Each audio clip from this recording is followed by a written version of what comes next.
আমি এবার পরীক্ষা দেব না। ইস, আমি যদি দেশের প্রধানমন্ত্রী হই তবে সবার আগে এই পরীক্ষা ব্যবস্থাটা তুলে দেব।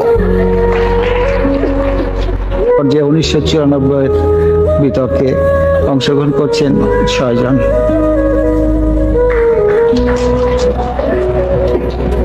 মাননীয় প্রধানমন্ত্রী, সম্মানিত সভাপতি ও উপস্থিত সুধীবৃন্দ, ইহার চেয়ে হতেম যদি অনেক কিছুই তো হতে ইচ্ছে করে, কিন্তু বাবার অত্যাচারে কি কোনো কিছু করার বা হওয়ার সত্যিই জো আছে?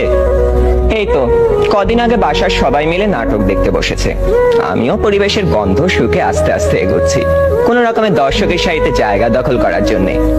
অমনি বাবা গুরুগম্ভীর কণ্ঠে আদেশ জারি করলেন, 2 দিন পরে তোমার পরীক্ষা, এখন তোমার এসব নাটক ফাটক দেখা চলবে না। কি আর করা, দরজার চৌকাঠ থেকেই ফিরে যেতে হলো। যেতে যেতেই শুনতে পেলাম নাটকের ছেলেটি তার বাবাকে বলছে, আমি এবার পরীক্ষা দেব না। ইস, আমি যদি এমন করে বলতে পারতাম, এই নাটকের ছেলেটির মতো হতাম।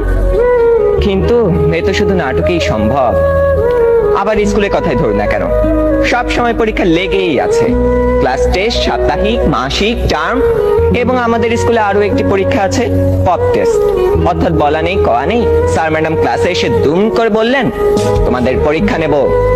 কি জ্বালা, এমনিতেই পরীক্ষার ভয় বাঁচি না, তাও আবার এই পপ টেস্টের ভয় রাত দিন কাঁটা হয়ে থাকতে হয়। জনান্তিকে বলে রাখি, আমি যদি দেশের প্রধানমন্ত্রী হই তবে সবার আগে এই পরীক্ষা ব্যবস্থাটা তুলে দেব। এরই মধ্যে একজন বন্ধু ইশারা করলো, এনেছি। বুঝতে পারলাম গতকাল তাকে হুমায়ুন আহমেদের বোতল ভূত বইটা আনতে বলেছিলাম। কোন রকমে পরীক্ষা শেষ করে উঠে গেলাম লাস্ট বেঞ্চে, দুজনে মিলে মজা করে পড়তে শুরু করে দিলাম। গল্পে আছে হুমায়ুন ভূত পোষে, তাও আবার বোতলে করে পকেটে রাখে, সে ভূতের খাবার চাঁদের আলো।